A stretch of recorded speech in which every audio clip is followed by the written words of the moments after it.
folks, this is Pastor Mike Hoggard coming to you from Watchman Studios with another Watchman video broadcast. You know, I've always liked to watch sports. I never was really all that good at it. I'm kind of clumsy. I was tall enough to make the ninth grade Festus basketball team, the junior high basketball team. I just wasn't coordinated enough to do it well. Okay, I blocked some shots. That was pretty good. I made one basket during the whole season. But anyway, I like to watch sports, and I like football, the American football. Okay, I like baseball, St. Louis Cardinals, yay. But anyway, I don't know if you know this. You know, the two major league football groups in America, the National League and the American League. Do you know what NFL really stands for? Well, I'll give you a little bit. National Football League.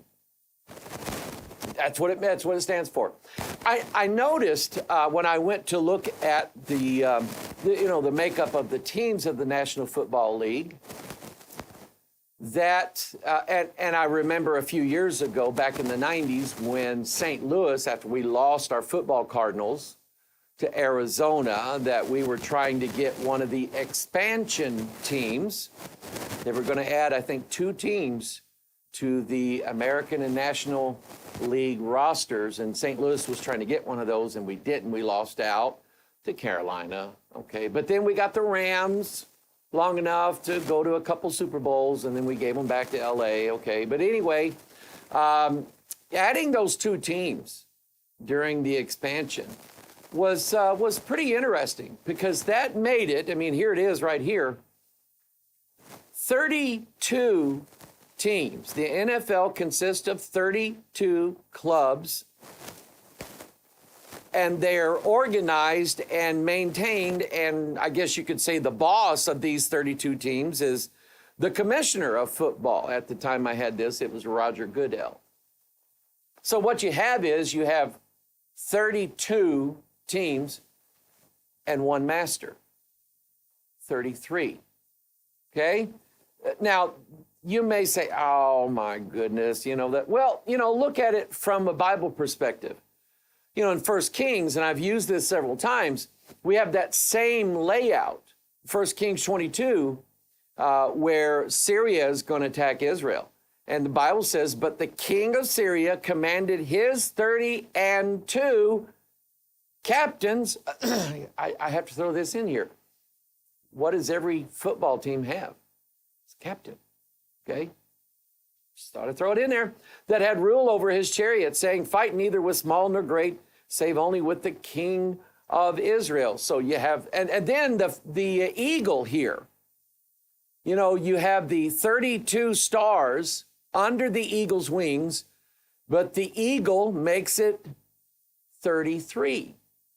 So I thought that was just kind of interesting that it was, you know, they add 2 teams back in the 90s, and that now brings the number up to 32.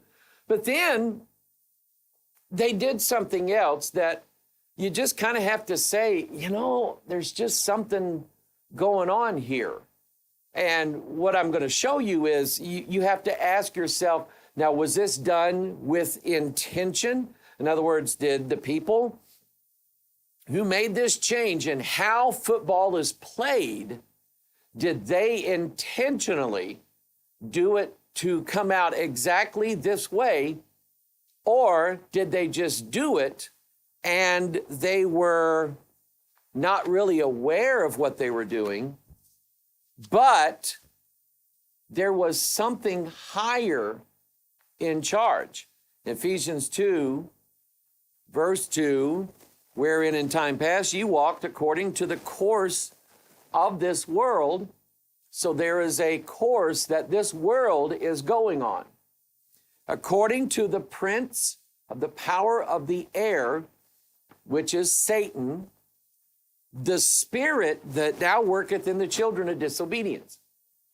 So the Bible's telling you there is a spirit.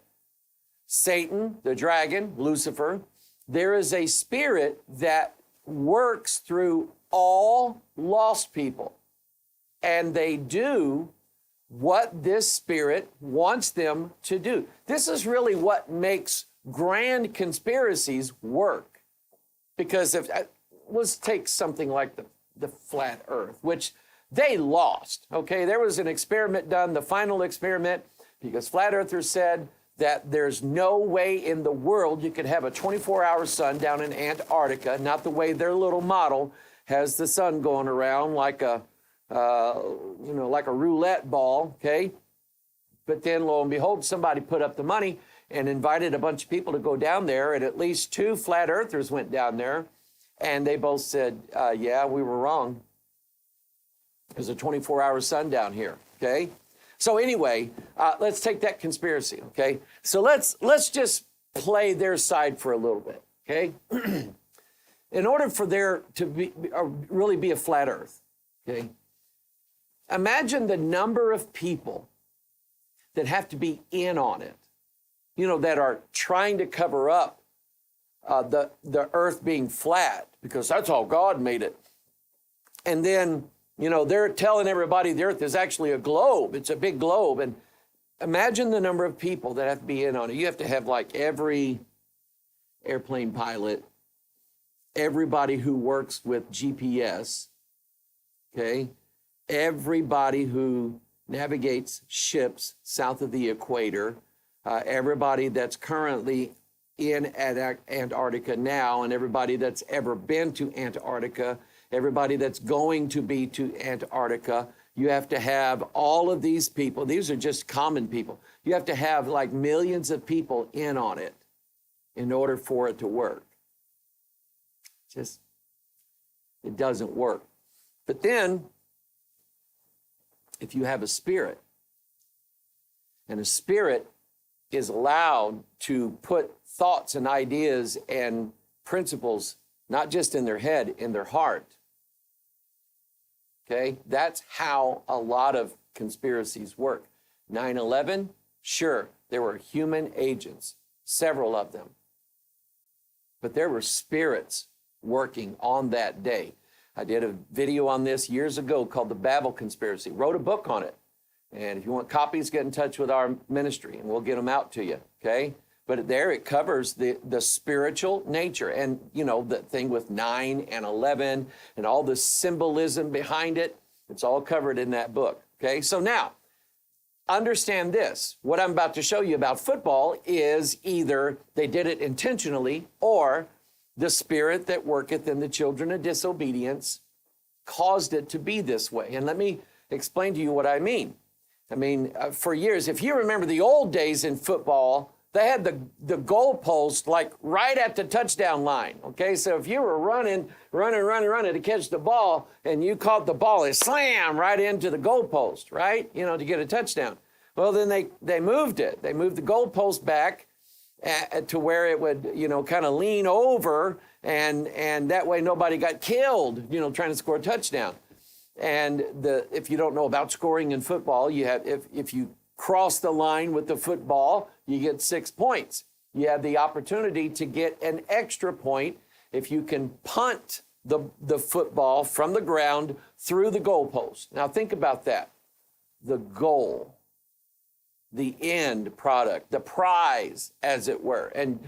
And Super Bowls have been won by one goalpost shot. Okay, which gives them 1 point. Whole teams have won their entire championship or lost by 1 point for that. I remember that one year they decided to change the line that they kicked off from, or they kicked the field goal from. And I couldn't figure out why they did that, because it kind of made it a little bit more difficult. Maybe that was it. But take a look at it.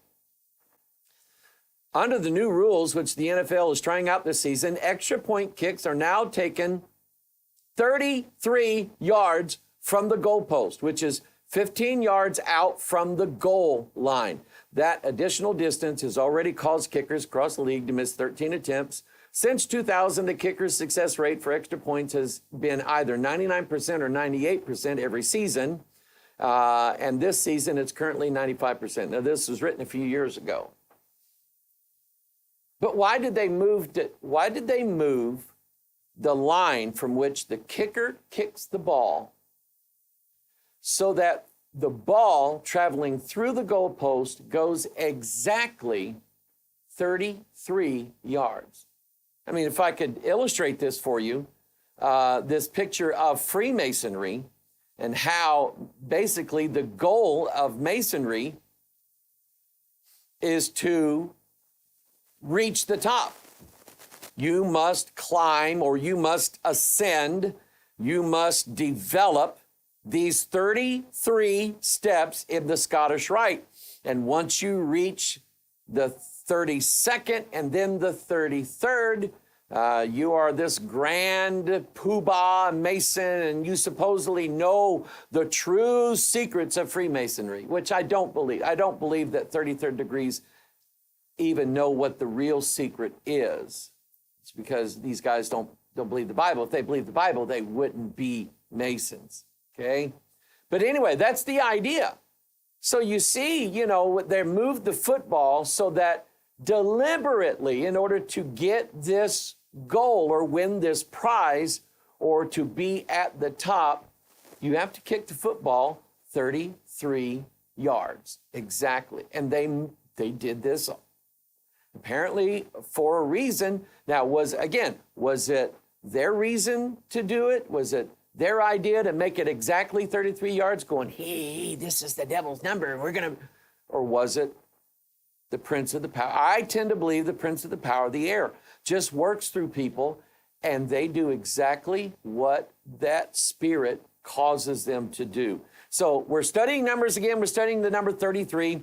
Let's go to our page that gives us permission to count things, and that is Revelation 13:18. Here is wisdom. Let him that hath understanding count the number of the beast, for it is the number of a man, and his number is 666. So here's, if you want wisdom, wisdom will come from counting, and understanding will come from counting. Knowledge will come from those things, wisdom. And that number that you're to count is 666. So in the 666th chapter, Ecclesiastes chapter 7, Solomon said, I applied mine heart to know and to search and to seek out wisdom and the reason of things. And he says in verse 27, behold, this have I found, saith the preacher, counting one by one, to find out the account. So two witnesses, both telling us that we count things in the Bible and we get wisdom from that. And they're both associated with the exact same number, 666. I just find deliberation in that. I find purpose in it. I don't think it's an accident. Not when you start finding all of these patterns, not just in the Bible, but as I showed you just a little while ago, in the world. And there's lots of other ways to illustrate this, and we're going to focus on one thing in particular, and I call this one the NASA files. The National Aeronautics and Space Administration, and the things that they have done over the years that just makes people like me just kind of go, I wonder if that was deliberate. Well, the number of things that they do, just, it's my quarter on the sidewalk every 10 steps. Yeah, after you pick up 5 or 10 quarters, you just know that somebody's doing this on purpose to be exactly this way. What does the number 33 mean? Well, we looked at different things like the word sight 333 times in the King James Bible. It has to do with illumination, like a light coming on, and who is the light of the world? It's Jesus. How old was he when he died? 33. And then the 33rd occurrence of the word sight, now therefore is in Exodus 33. Now therefore I pray thee, if I have found grace in thy sight, show me now thy way. And Moses there was trying to see Jesus or God's face, and God said, Moses, it'll kill you if I show you my face. I'll show you my back parts. And there's 33 parts to our back, 33 bones in our spine. Okay? And that's how the head talks to the body, and it's how the body talks to the head. So there's a lot of illumination going on here, isn't there? Okay? And oh, by the way, speaking of illumination, I mean, go back and look at this Masonic symbol again. See the emblazoned 33, and it makes sort of like it's in a triangle, and the third eye being open because the idea of a coiled up serpent. Let me get to that page. That coiled up serpent that Hindus and New Agers and a lot of other people believe is coiled up at the base of your spine, and it's trapped down there. It doesn't want to be there anymore. And so you must do things to unleash this beast, this serpent, this dragon. I saw this the other day at the gas station. It's just so fitting. These little bottles of alcohol that you can buy cheap, to get they call them one-hitters. Okay, you can get a little buzz as you go throughout your day without carrying around this big bottle, right? And it had on there, unleash the dragon. How fitting. When the Bible tells us in Deuteronomy 32 that their vine is not like our vine. Our vine is the true vine, Jesus Christ. Their vine is the vine of Sodom, and it contains the wine and the poison of asps. The cruel venom of dragons is what it says. How many things have to come together before you realize that this world is following a course, and that course is being promoted and pushed and led by evil spirits. And those evil spirits have got permission from God to do exactly this, because God wants to know at the end who is on his side and who isn't. And so there's plenty of opportunities for you and I to either choose the devil, the dragon side, or to choose God's side. But anyway, getting back to this serpent, this dragon coiled up down at the base of your spine, he wants to go up the 33 bones through the 7 chakras, which they describe as energy vortexes, whirlwinds, like spirits, go through there to, after they've gone through the 33rd spine, then they go and activate your pineal gland, and supposedly you now have sight, okay? And it's about ascension. This is what we're going to deal with today. Remember these verses, Isaiah 14. I've used them so many times because it really does display the nature and the character of Satan and evil spirits like the beast. And it says, how art thou fallen from heaven, O Lucifer, son of the morning? How art thou cut down to the ground, which didst weaken the nations?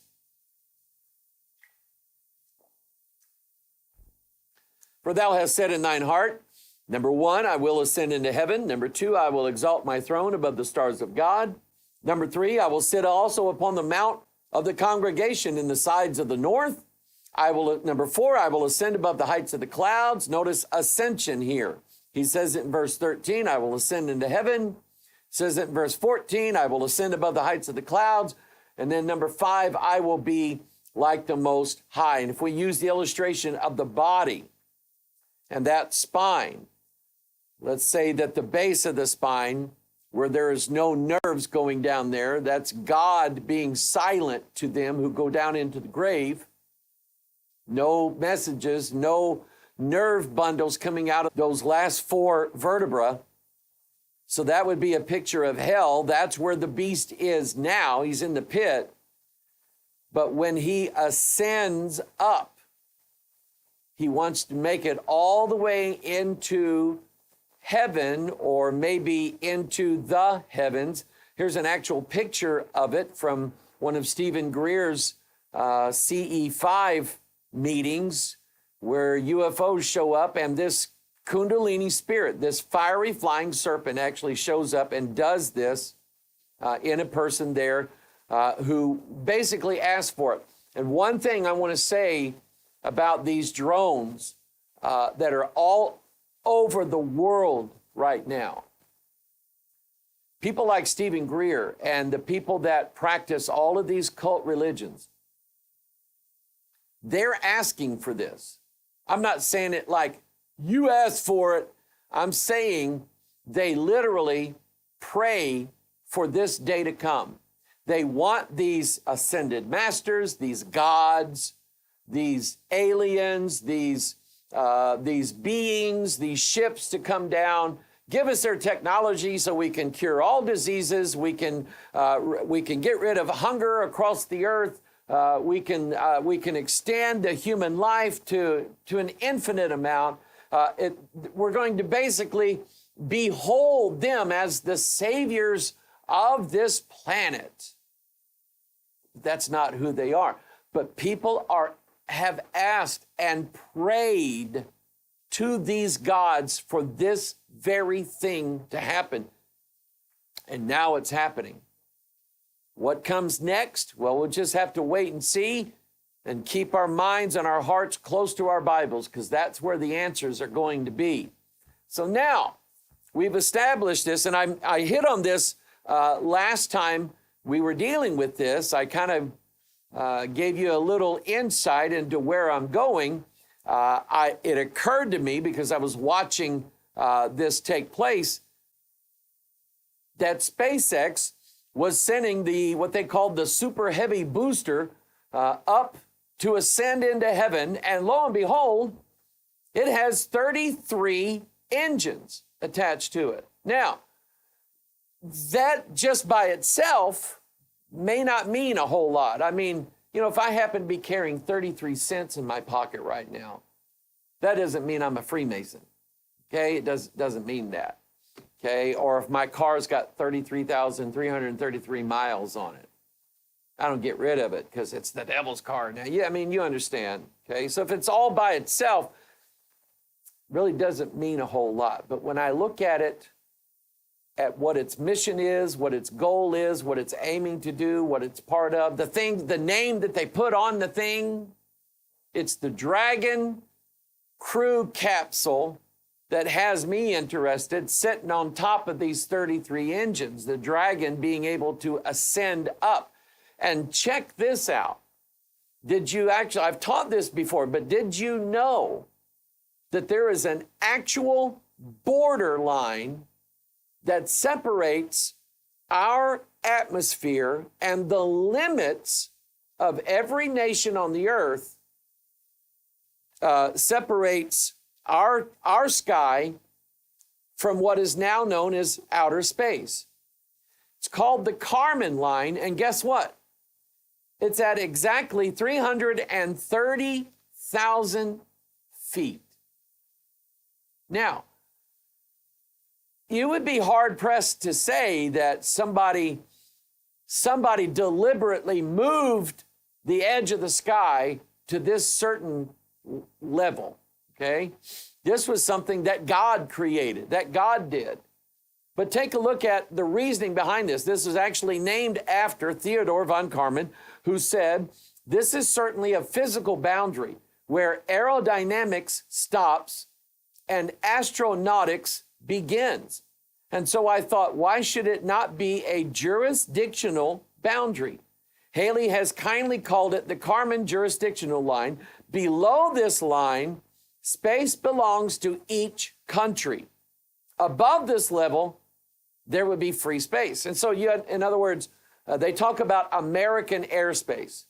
And American airspace goes up from a straight line from all the borders of the United States of America, yeah, even the ones that are open, and goes all the way up to the sky to exactly 330,000 feet, called the Karman line. And anything like from Russia or China or anything from another country or somewhere else, anything that passes that border, right up here or over here or back here, over here, anything crosses that is now in violation. They've crossed our border all the way up to the edge of the sky. Now, if they just go up above that, about 10, 15, 20, 100 feet, they're in basically free space. there, and all of the borders, the geographical borders of every nation stops right there at the Karman line, 330,000 feet up in the air. So think about what Lucifer said, I will ascend above the heights of the clouds. Well, there are no more clouds after the Karman line. And so that's, I think, part of what he meant by that, okay? So we take a closer look at SpaceX, their Dragon crew capsule, and those 33 engines that take it past the Karman line, ascend above the heights of the clouds to ascend into heaven. They call this whole program the Artemis program. I mean, you see all these different stories here. SpaceX's first 33-engine super heavy booster. SpaceX lifts 33-engine Starship super heavy booster. Check out the 33 Raptor engines of SpaceX next-gen rocket. What is a Raptor? It's a dinosaur, but it's also a dragon. So Elon Musk, whatever spirit abides in him, caused him to name his rockets and his capsules and all of that after all of these names. I mean, he's naming the whole program called the Artemis program. Well, who in the world was Artemis? Well, it just so happens that according to Greek and Roman mythology, she is the twin sister to Apollo. Hang on a second. Apollo. Now, we're going to talk about that some more because I've got more to show you. But the word Apollo in Greek is related to this word that we find in our Bibles in Revelation 9, verse 11, 9:11. 9 times 11 is 99. That's 33 times 3. They had a king over them, which is the angel of the bottomless pit, whose name in the Hebrew tongue is Abaddon, but in the Greek tongue hath his name Apollyon, or basically Apollo. And what it literally means is sort of like fallen away. Okay? Interesting, right? So, when Apollo was born, he had a twin sister by the name of Artemis. So here's NASA with its Apollo program. Here is SpaceX and Elon Musk with a sister program that eventually will more than likely carry people back to the moon. And instead of calling it the Apollo 2 program or whatever, they called it after his twin sister, Artemis. But Artemis has a Roman equivalent. In other words, she's worshipped not just in the Greek world. She was worshipped in the Roman world as well, but not as Artemis. Her Roman name was Diana. Now that is something we can go directly to the scriptures, to Acts chapter 19. Here's Paul, and he's preaching what I love, free salvation. And I'm here to tell you, every other religion in the world costs man something. Costs man work, effort, training, years of study, costs man money, costs him his family, his goods, his earthly goods, his inheritance. It'll cost everything. What God offers mankind only costs God. And that was the life of his only begotten Son, Jesus Christ, at 33. Boy, I like this. I like the fact that because I'm not a rich man, that grace is free. I love the fact that when Christ died for me, He paid it all, not just part of it.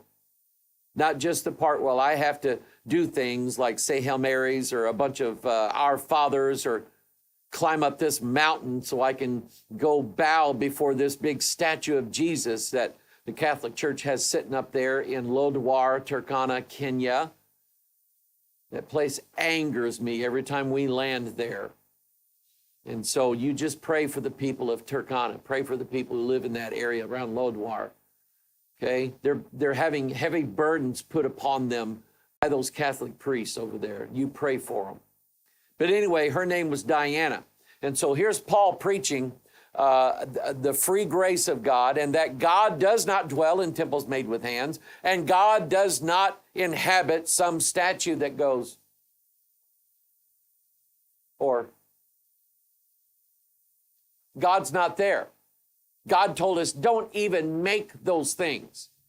Don't bow to them, don't pray to them, nothing. Okay? So here in Acts chapter 19, here's Paul preaching, and it's having its effect. All of the people are listening to Paul, and they're going, what? You mean this in this religion, God's forgiveness is free? I can go to heaven and it doesn't cost me anything? Yes. And so people are joining in. Well, listen now. That's not going to happen. That's not going to work, because that's cutting into some people's pockets. Remember what the root of all evil is? The love of money. Not a love, the love of money. And so look at what they said. Acts chapter 19. Read this whole story. Read this whole chapter after you've watched this. In verse 24, for a certain man named Demetrius, a silversmith, which made silver shrines for Diana, brought no small gain unto the craftsmen. Oh man, is he raking it in. Him and all the silversmiths in the town of Ephesus, they are making money hand over fist. I mean, and they're doing it because they have been told, these people have been told that you've got to have this idol of Diana, and you've got to pray to that, and you've got to burn candles to it and incense and all of this stuff, and you got to have more of. And listen, I've never been to Rome, never been to the Vatican, but I've got it in my mind that there are shops all around Rome that sell Catholic little statues of Mary, little statues of Saint this, Saint that, Saint who's this, Saint what's this, little mementos, things that this was blessed by a priest, and so it gives you an indulgence. You can commit so many sins, and then you're forgiven.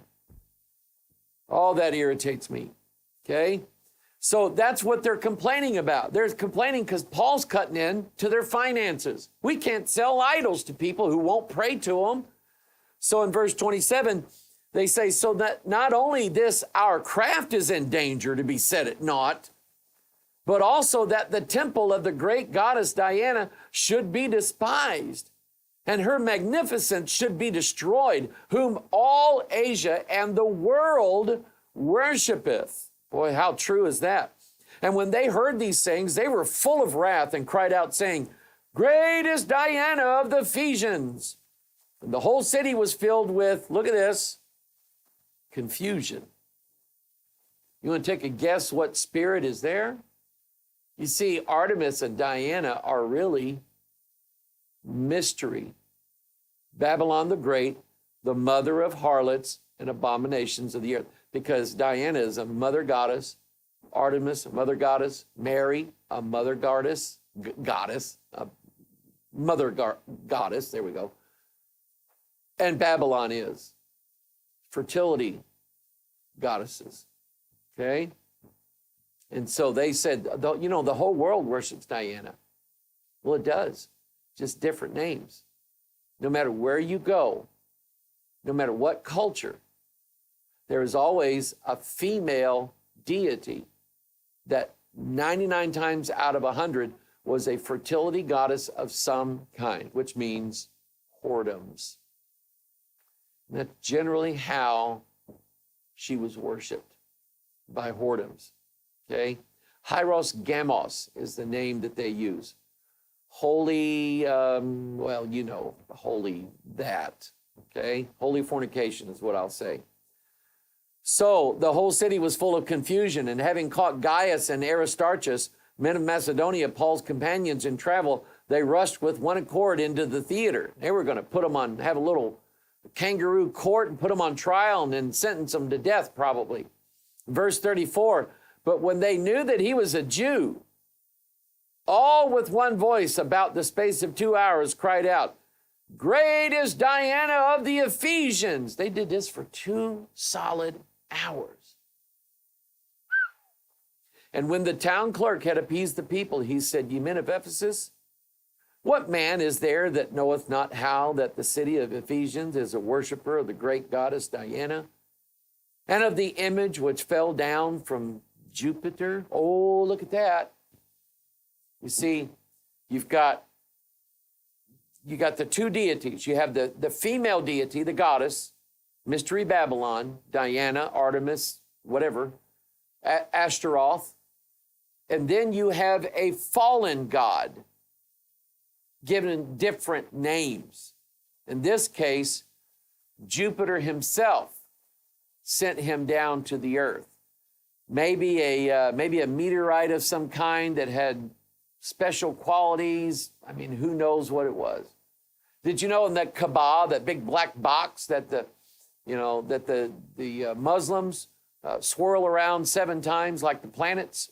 They swirl around that thing, and there's a big silver thing on one of the corners that has a black stone in it. And they say that black stone was sent down here from Allah and is like a point of contact or something like that. If you revere that black stone, why, Allah just loves you, okay? It's all about things falling out of the sky and people worshiping this, or people being wanting to please these. And I mean, when I see these people watch these drones coming down, you have people going, oh, wow, oh, come down to us, come down to us. They don't know what they're asking. They really don't, okay? So, a space program named after Artemis, who is Diana, who really is Mystery Babylon the Great. Okay, you get where I'm going with this so far? And the fact that it rides on a rocket that has 33 engines to it. So, I mean, there's the picture I showed last time. There's SpaceX that with its Dragon crew capsule. There's the dragon on the side of it. And the motto is, I will ascend into heaven. Now, I brought out the point. We didn't explore it. We're going to today. That the word NASA, National Aeronautics and Space Administration, it's possible, and with Ephesians 2 in mind, I would say probable that they named it NASA for a reason. Ephesians 2, the spirit that now worketh in the children of disobedience, the prince of the power of the air, the first heaven, okay? That they named it NASA for a different reason. Because there is, and I've heard this for a while, and I finally looked into it, and I found out it's correct. There is a Hebrew word. It's in our Bibles, okay? If you have a Hebrew Bible, you can go to Blue Letter Bible and look at the Strong's Concordance. The Strong's Concordance number is H5375. The word is nasa, and it literally means to bear up, to lift, to take, to carry away, to be borne, and so on. There toward the bottom, to take away, to carry off. Okay? So the word literally is translated lifted up. And that's what NASA does. They lift things up past the Karman line into the space line or the second heaven. And that's what they've been doing now since 1958, 1957, somewhere around in there. That's what they've been doing. So I decided to take a look at a few places in the Bible where this word NASA was used and how it was translated. Genesis chapter 7. And the flood was 40 days upon the earth, and the waters increased and bare up the ark, and it was lift up above the earth. 2 Kings 2, and they said unto him, Behold now, there be with thy servants 50 strong men. This is after Elijah's been raptured. Let them go, we pray, and seek thy master, lest peradventure the Spirit of the Lord hath taken him up. That word is Nasa. And cast him upon some mountain or into some valley, and he said, Ye shall not sin. Isaiah 2:12, For the day of the Lord of hosts shall be upon every one that is proud and lofty, and upon every one that is Nasa, lifted up, and he shall be brought low. Think about that. Think about that in the light of what we saw in Amos and Obadiah. In Amos 9, God said, though they dig into hell, I'm going to dig them back out. Though they mount up to heaven or climb up into heaven, from thence will I bring them back down. Okay? That is a perfect picture of those that are lifted up, but God said, I will bring them down low. That was Amos 9. Here I am in Amos. And then the very next page, Obadiah 4, though thou exalt thyself as the eagle, that thou set thy nest among the stars, thence will I bring thee down, saith the Lord. God saying, so you can NASA all you want to and go as high as you want to. Over here in Amos 9, he says, though they climb up to heaven, thence will I bring them down. There are other places where God said, though they go to the end of heaven, the end of the universe, God said, I'm going to bring them back down. And I do believe that there is a spirit that is in people, especially billionaires, that don't want to die when God's judgment falls upon this earth. They're making plans. They're going to get into a bunker somewhere. They're digging down into the earth to hide. Or some of them are making plans to leave this world. That way they think they will escape God's judgments and God's wrath. That God says, I'm going to bring them back down. Isaiah said, Uzziah died. I saw also the Lord sitting upon a throne, high and lifted up. Oh, I love that. Okay? That's the Lord, most high. Nobody's going to get as high as he is. Certainly not Lucifer. Okay? But what did he say? He didn't say, I will be like God. He didn't say, I will be like Jesus. He didn't say, I will be like Messiah. He said, I will be like the most high. That's his plan. Okay? Isaiah 51:6. I love this. Lift up your eyes to the heavens and look down upon the earth beneath. Now stop and think about that for a minute. Is the Bible saying here that certainly there would come a time when men would be able to look down upon the earth from above?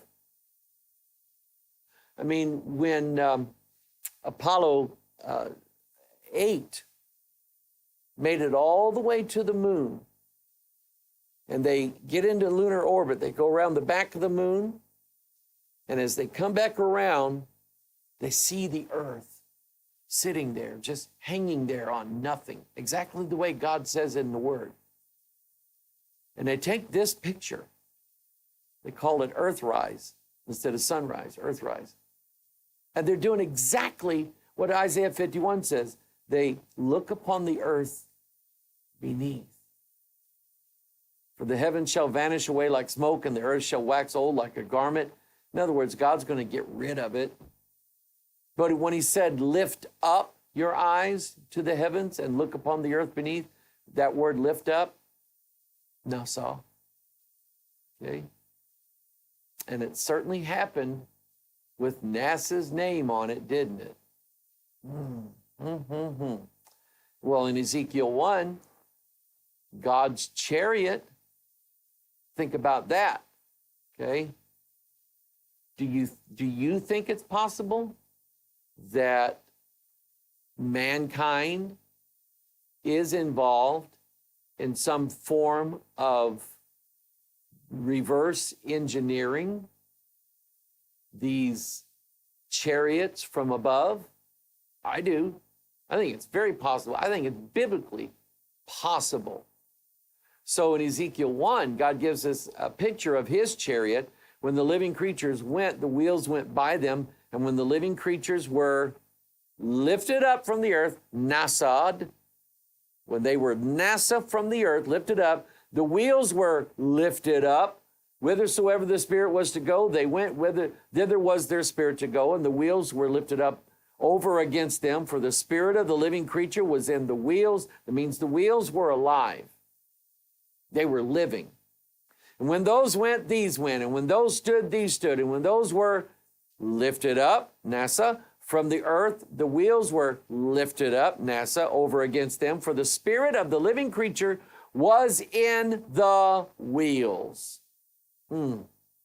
So all these verses.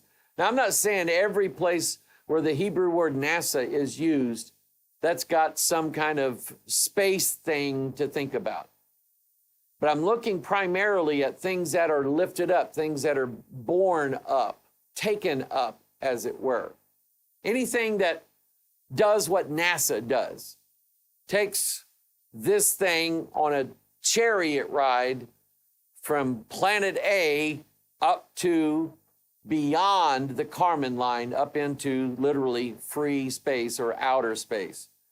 Now, here's a tarot card called the Chariot, and it's packed with some very interesting illustrations, because I believe that you have certain mentionings of chariots in the Bible that I tend to think that they are representations of these vehicles, these unknown aerial phenomenon, these unidentified flying objects, whatever you want to call them.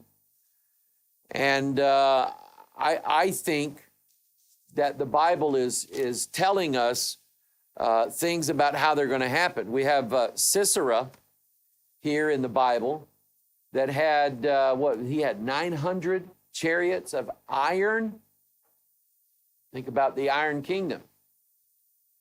Pharaoh, he had 600 chariots chasing the Israelites, okay?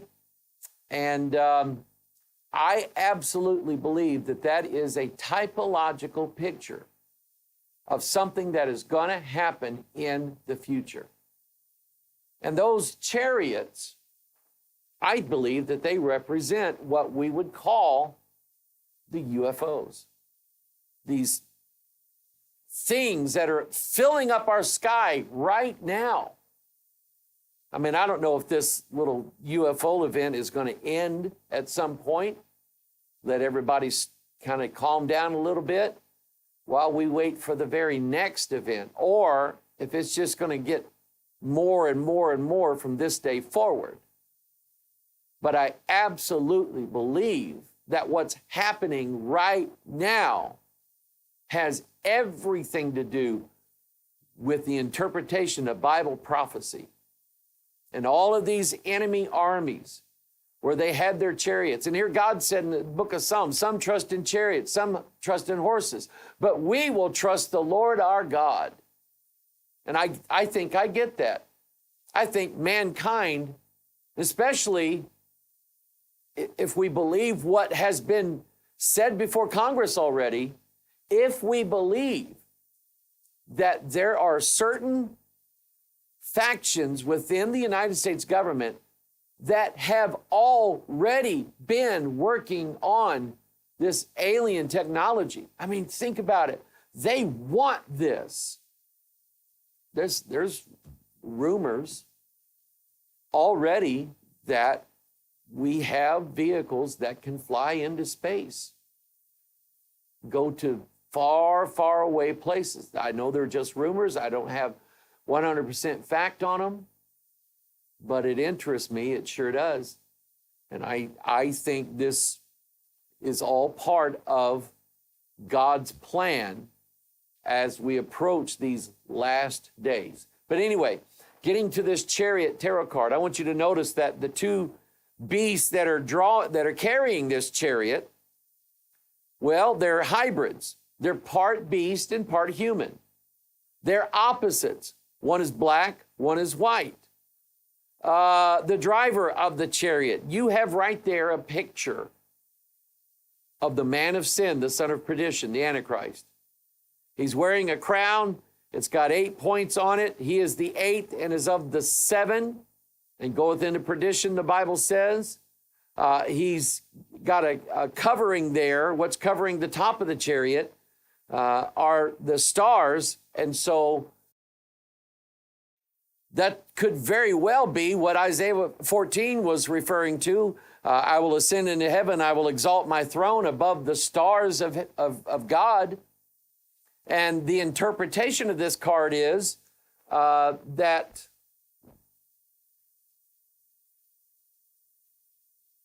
the chariot is connected to spiritual ascension. Now, think about this. It didn't tell us that the chariot was just one way to get from one place to the next, laterally.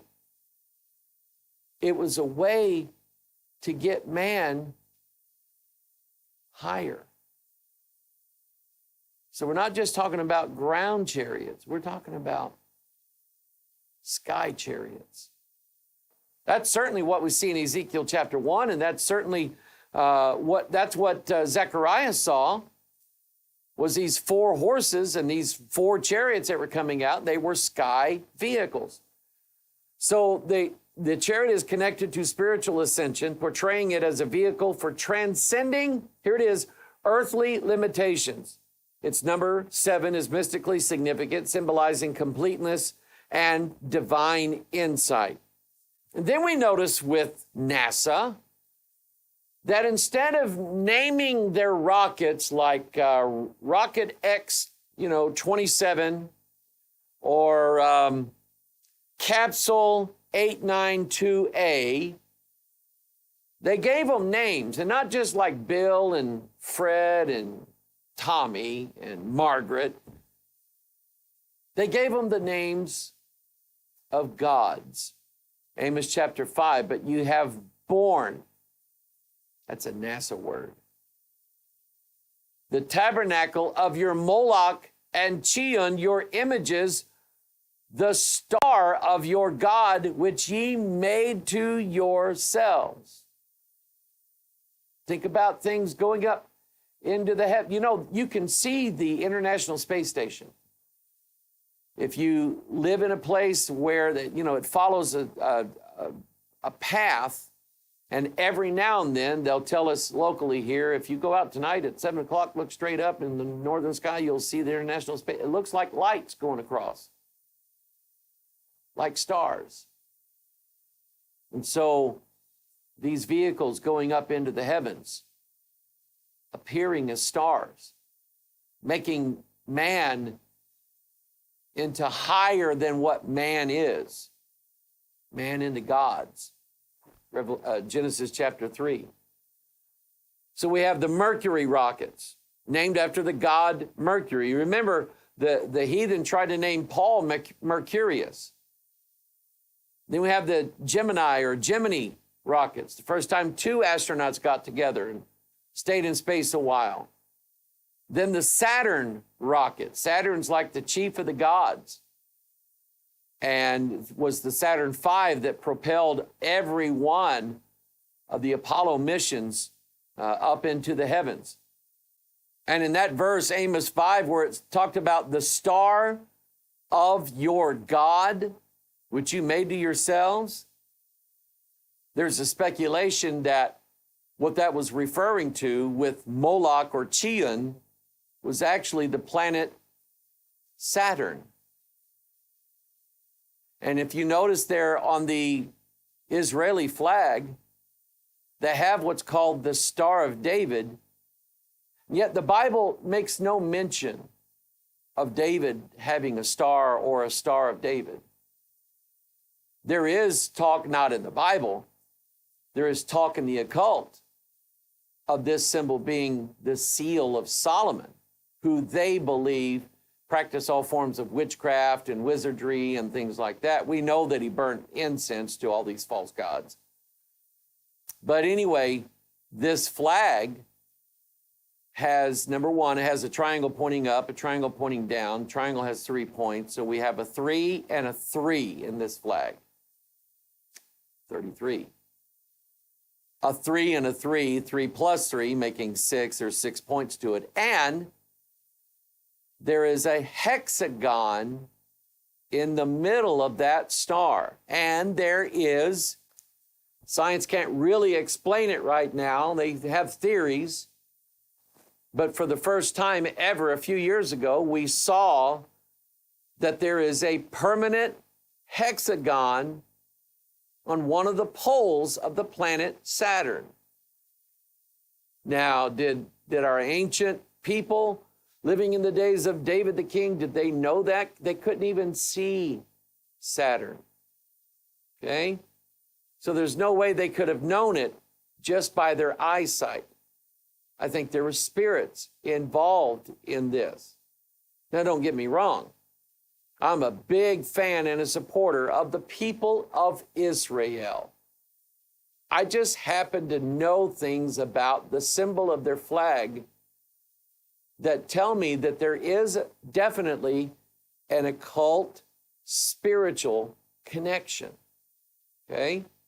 Anyway, back to the gods. We talked about how the Mercury rocket, the Gemini rocket, the Saturn rocket, then the whole Apollo program. And Apollo was, guess what?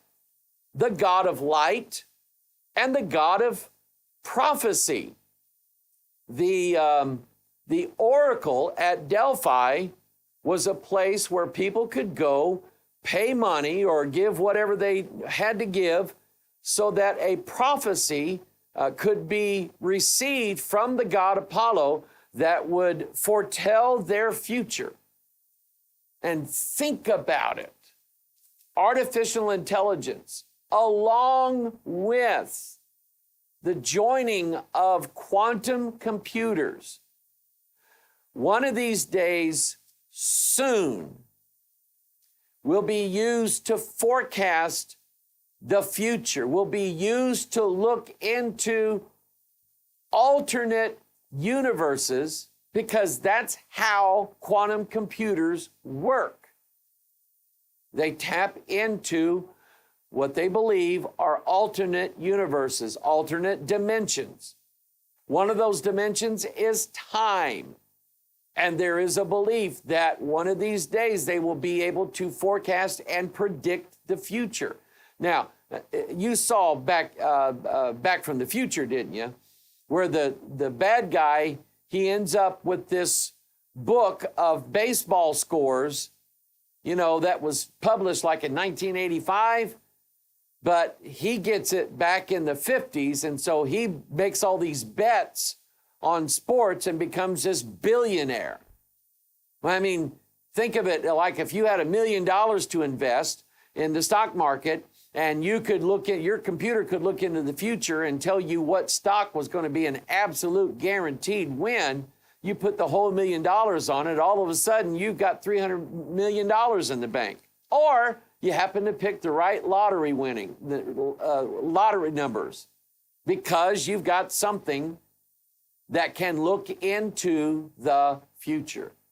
Remember what Satan said, I will be like the Most High. Our God knows the future. Satan wants to look into it. And I think this is all becoming a part of that. Now, you remember when I started this talk I was talking about how the National Football League arranged itself, by adding a couple of teams a few years ago, so that now you have 32 teams and one chief, 33. Well, I just happen to know that when they picked the Apollo astronauts, the guys that were going to train, the guys that were going to learn everything they needed to learn to go to the moon, to walk on the moon, to do experiments on the moon, and to come back, that they just happened to pick 32 astronauts. Deke Slayton was one of those Gemini astronauts, and he wanted to be an Apollo astronaut. He wanted to go walk on the moon, but they said he had a bad heart. That ended up being bogus, but it knocked him out of being an Apollo astronaut. He did get to go up into space. He was the guy that was with, they flew an Apollo capsule to meet up with the Soviet Soyuz. I remember watching that on television, okay? So Slayton finally told him, hey, this heart thing, it's bogus. There's nothing wrong with my heart. So they let him go. But they wouldn't let him be an Apollo astronaut. But they said, we're going to put you in charge of the astronauts. 32 astronauts, one leader. It follows that exact pattern that we just saw back with Ben-Hadad and his 32 kings with him.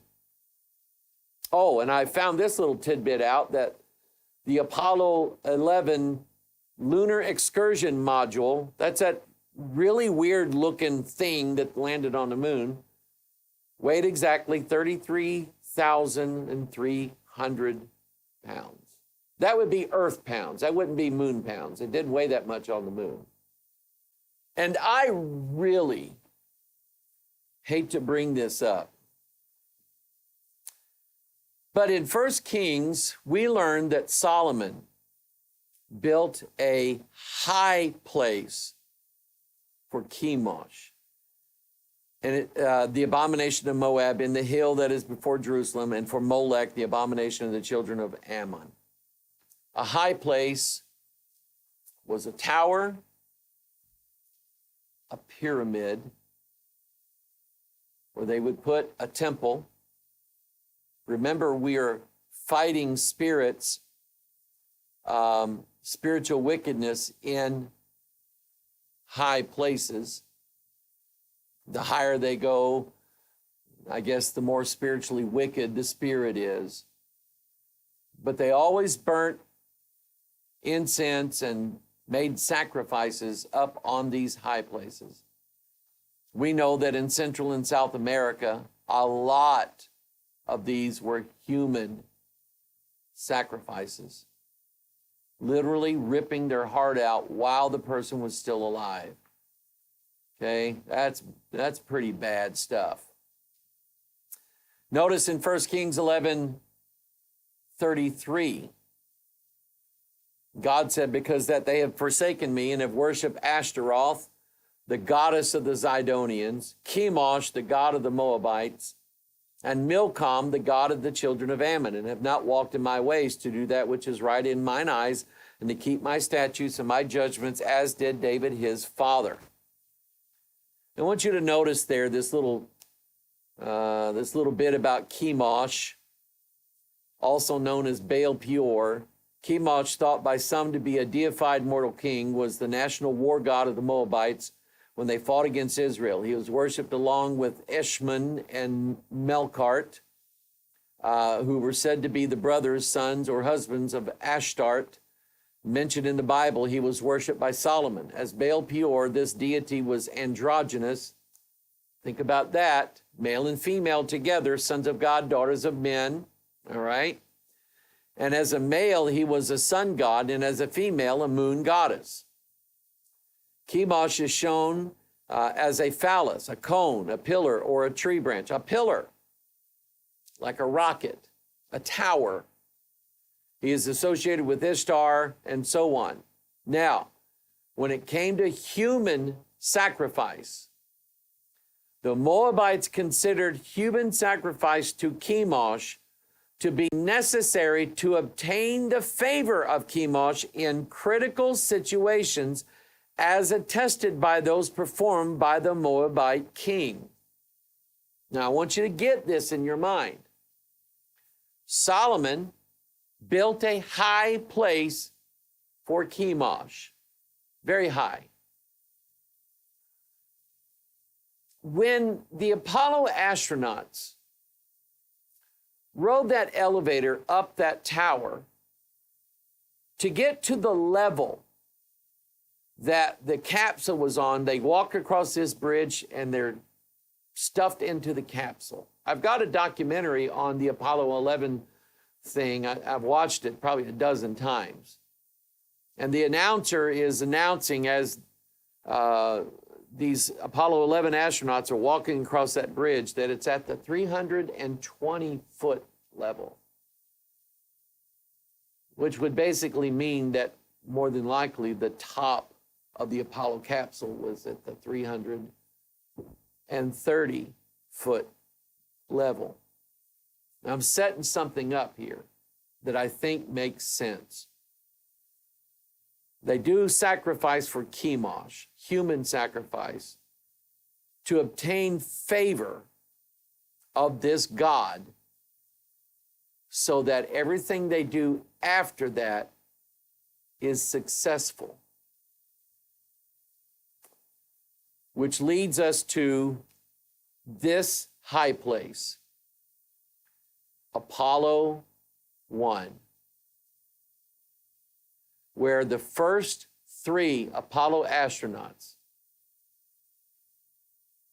burned to death inside the capsule at the 320-foot level on January the 27th. 27 is 3 times 3 times 3, and there were 3 astronauts. Now, am I wrong? Could be. But it just was interesting to me that these astronauts died and they continued the program anyway. And were they successful? Other than Apollo 13 and what happened there, well, even Apollo 13, you could say, was somewhat of a success.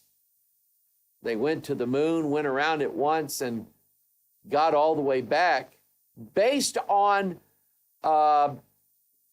like a side note in all of the learning and all the books that they have on the flight plan and everything. Somebody had came up with the idea of using the lunar excursion module as a lifeboat. And so when the side of the Apollo 13 capsule blew out and they were losing all their power, that's exactly what they did. They went in there and they turned it into a lifeboat. They went around the moon and they came back. So I guess you could say that all of the missions that involved the astronauts, after that, every one of them was successful. They did almost everything they were supposed to do. And none of the astronauts died. By the way, the word sacrificed is found exactly 33 times in the Bible. 1 Corinthians 5, purge out therefore the old leaven, that you may be a new lump as you are unleavened. For Christ, our Passover, is sacrificed for us. See, in the world of religions, most religions require you to sacrifice something. But in God's religion, He's the one that does the sacrificing. Sacrificed His only begotten Son for you and I. And so I also pointed out that with all the Apollo flights put together, they skipped Apollo 2 and Apollo 3. Apollo 4, 5, and 6 were unmanned test flights. They shot the rocket up there, they controlled it by radio, they did a bunch of things, and so on. It wasn't until Apollo 7 that they put 3 more astronauts in that capsule. So Apollo 7, 8, 9, 10, 11, 12, 13, 14, 15, 16, 17. Each Apollo mission manned by 3 astronauts, making 11 manned Apollo flights total making 33 astronauts exactly. Now again, I can't say to you that I know beyond a shadow of a doubt that these evil men sat in a NASA boardroom and they went, we're going to make 33 astronauts. Yeah. And we're going to kill 3 of them at the beginning for a sacrifice to our God. And I can't tell you that. What I can tell you is it follows everything that we've learned, everything I've learned about Freemasonry, about false cults, about mystery religions, about how people worshiped false gods, including Solomon. And it looks like to me that there was a sacrifice to start off this whole Apollo mission. 3 men had to die, a burnt offering to the gods. And then after that, everything went fairly well. By the way, there was also, if you remember, the Space Shuttle Columbia. It was scheduled after, I think it was like 5 weeks, it was scheduled to descend on the Earth February 1st. That's the 32nd day of the year, but to land on runway 33, and I'm not making that up, at Kennedy Space Center. But it didn't happen. The foam hit the wing on takeoff, and it busted up the heat shield on that wing, and that wing burnt off, and it tore that capsule to pieces and burned up all seven of those astronauts in that space shuttle on their way back to landing at runway 33. I don't know, but it just looks to me like something happened on purpose. We have the Tower Tarot card. We used this as an illustration when I was talking about the 2 towers of 9/11. Look at what its meaning is. I mean, take a look at it. Fire at the top of the tower. People dying in this, okay? So the card is a forceful reminder that sometimes drastic change is necessary for growth and enlightenment. This card indicates that upheaval, though unsettling, can pave the way for new perspectives and revelations. While it signifies turbulence, the ultimate message of the Tower is one of liberation and the potential for rebuilding stronger, more authentic foundations after the storm. Overall, the Tower Tarot card underscores the necessity of embracing change, even when it comes with chaos and discomfort, as a path to true wisdom and enlightenment. That number for that idea is 33. In fact, getting back to these 33 Apollo astronauts, in Buddhism, you have what's called the Triastrimsa. Forgive my accent. In Sanskrit, refers to the 33 gods or 33 divinities. This term is often associated with a group of deities in Buddhist and Hindu cosmology. In Buddhism, the Triastrimsa gods are part of the celestial beings in the second heaven, that's space, of the desire realm residing on the peak of Mount Sumeru.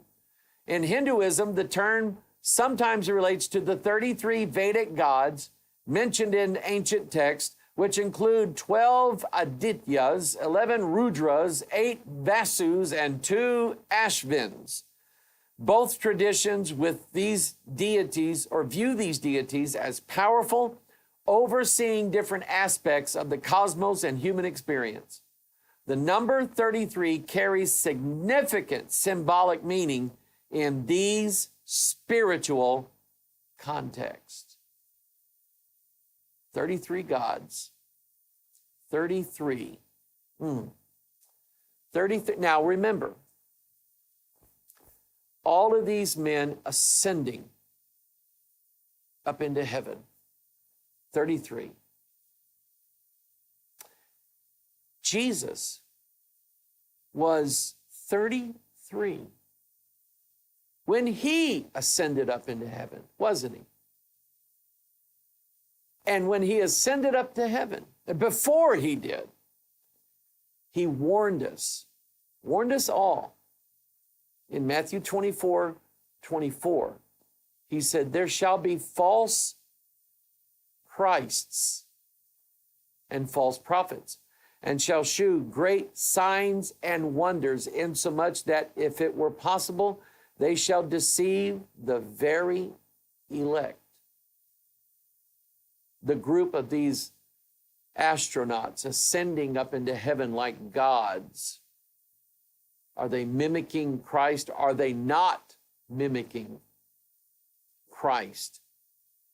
Are we not, since Apollo, since the space shuttle program, and now with these new rockets and the possibility, well, I would say almost the probability of ships in the near future that are able to go from one star to another. You know, I watched a video last night.